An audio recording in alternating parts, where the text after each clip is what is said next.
How to remove Telegram restrictions. Hello everyone, this is Max. Welcome back to another tutorial video. So let's dive right in without wasting any time. First of all, open up Telegram. Now tap on the three lines at the top left corner and click on settings.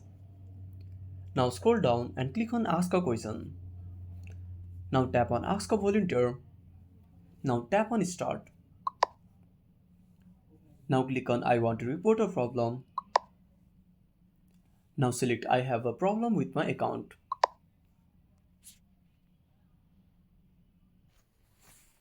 Now select issue.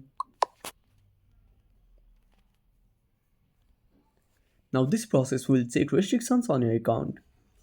Now tap on yes.